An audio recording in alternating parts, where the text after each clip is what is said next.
Close your eyes. Let the sands of time slip through your fingers, and let them reveal a world whose radiance blinded even gods, and whose pride dared to challenge eternity itself.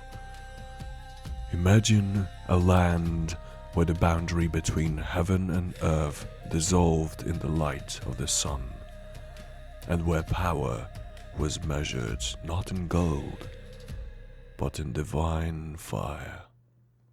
Welcome to Voice of Rory. Today, I will guide you through the rise of Shurima, an empire that believed it was eternal, even as the first shadows crept into the edges of its light. Stay a while and listen. Before the first rune was carved into sandstone, the southern reaches of Runeterra were a mosaic of fear. Wandering tribes moved between the dunes like shadows, and small kingdoms rose and vanished as quickly as footprints in a desert storm. Some prayed to spirits, others looked to the stars, but all of them lived in the suffocating grip of a single force: fear. Fear of hunger. Fear of the things that hunted in the dark. Fear of that which had no name. Yet from that fear, ambition was born. An ambition that would change the face of the world. The ancient Shurimans, guided by knowledge passed down from the beings among the stars of Targon, yearned to reach the sun, not as a deity, but as an infinite source. Their first attempt at Narimazeth was trembling, uncertain.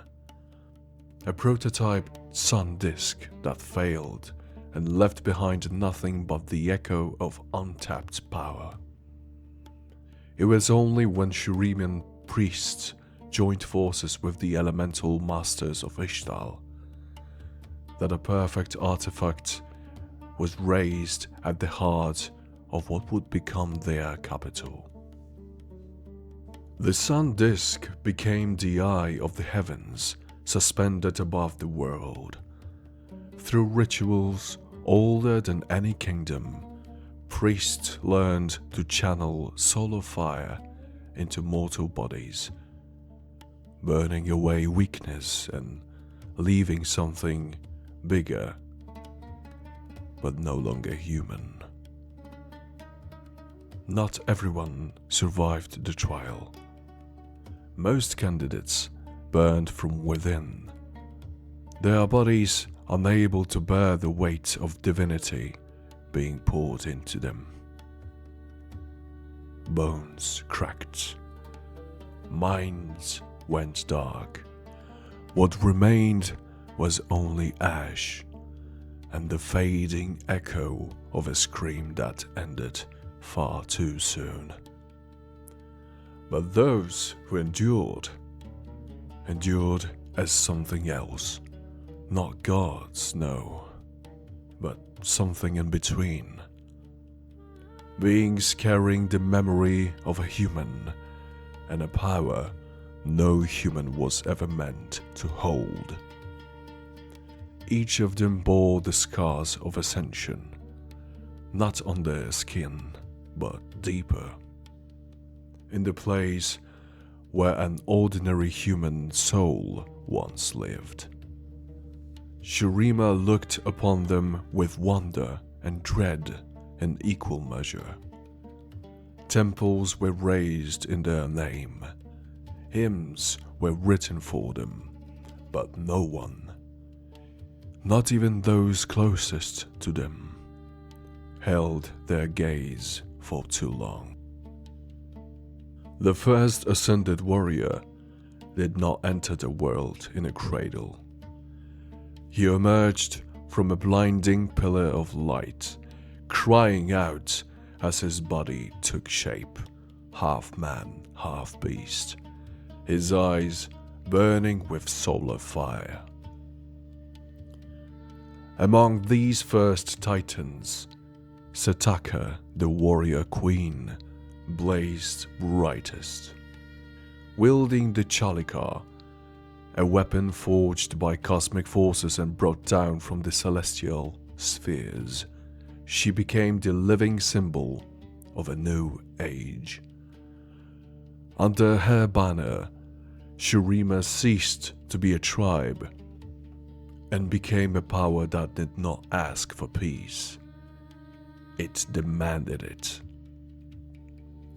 The legend of Setaka, of Nasus, keeper of wisdom, and his brother Renekton, butcher on the battlefield, rose ahead of their armies, breaking the will of enemies before the first blow was ever struck. And so the Golden Age began, an era stretching across millennia in which Shurima was the sun around which all other nations orbited. Beneath golden banners, caravans traveled without fear, and canals cutting through the desert transformed barren earth into fields bursting with life. The empire's capital became an architectural wonder. Towers of silver and jade drinking in the light of day, while hanging gardens cast cool shadows across imperial terraces. At the heart of the city pulsed the oasis of the dawn, the mother of life. Its waters, soaked through with ancient magic, could reverse the sentence of death and return breath to those whose soul had all but departed. The empire's economy, built on the golden currency of the Sakuri, flourished, and Shurimian mages taught that their power was a gift bestowed by heaven itself. For millennia, Shurima was a synonym for order, not because that order was just, but because it was absolute. Children studied in schools founded by the empire. The sick found relief in sanctuaries where priests wielded knowledge found nowhere else in the world. Imperial roads connected the farthest corners of the desert world, and letters traveled faster than rumor. And that was the most dangerous thing about Shurima. Not its legions, but how easily you could love it, how naturally you could forget that this order had a price, that someone was paying it, and that not everyone was paying willingly. To live in Shurima was to live beneath the gaze of something that surpassed human understanding.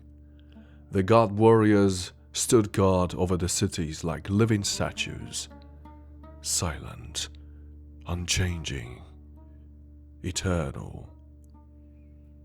Mortals were born, aged, and died at their feet, and they endured.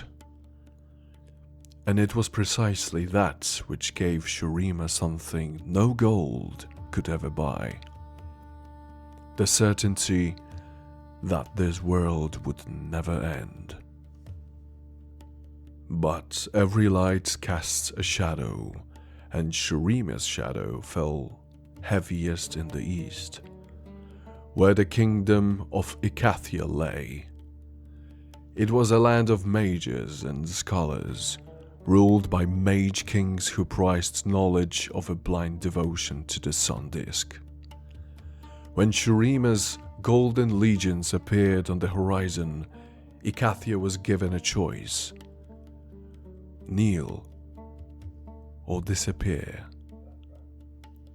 The Ascended marched to the front, their silhouettes immense, blazing with magic, crushing Icathian fortresses like clay. Icathia's most powerful war mages fell like sparks caught in a desert storm. Icathia was defeated, losing not only its power but its right to determine its own fate. Its noble houses were removed from influence, and the proud Kohari, royal honor guards to the mage kings, chose to fall upon their own blades rather than witness the death of their homeland's sovereignty. Icathia became merely a province on the Empire's maps. But the wounds in the hearts of its people did not fade. They sharpened quietly in the dark. With each new conquered land, Shurima grew even more certain of its own infallibility. Humility abandoned the hearts of emperors, and some among the ascended began to look upon mortals with the detachment of gods, forgetting that they themselves had once walked the sand as men. Meanwhile, Icathia suffocated beneath the weights of imposed laws and ever-rising taxes. Deep in abandoned halls, beneath buried ruins, Icathian mages began studying forces that the rest of the world was afraid to touch.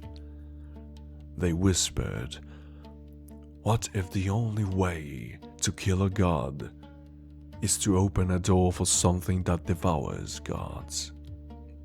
They reached for the void, a hunger older than the first prayer and stronger than the first empire.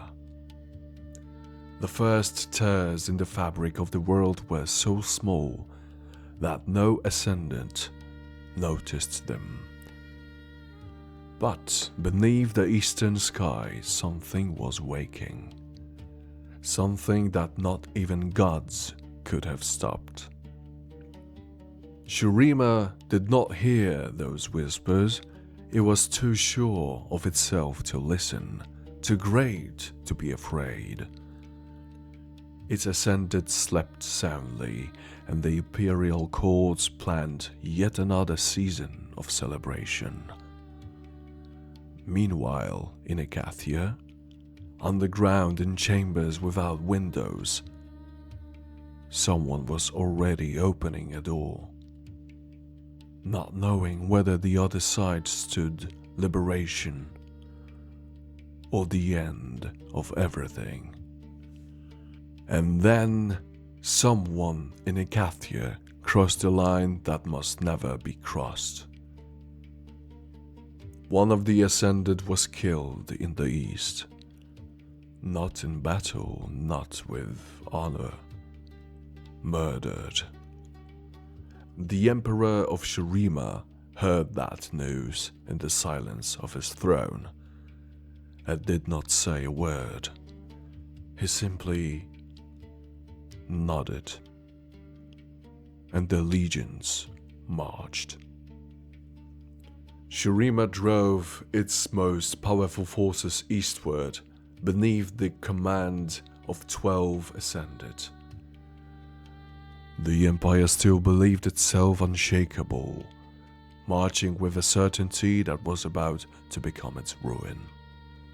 The day Shurima stood at the gates of Icathia was the day the word war ceased to have any meaning. When Icathia called out, something from beyond answered, and the first cracks began to tear the earth apart beneath the feet of gods. The history of a golden empire, written in sunlight, was about to be devoured by a darkness no one could ever satisfy.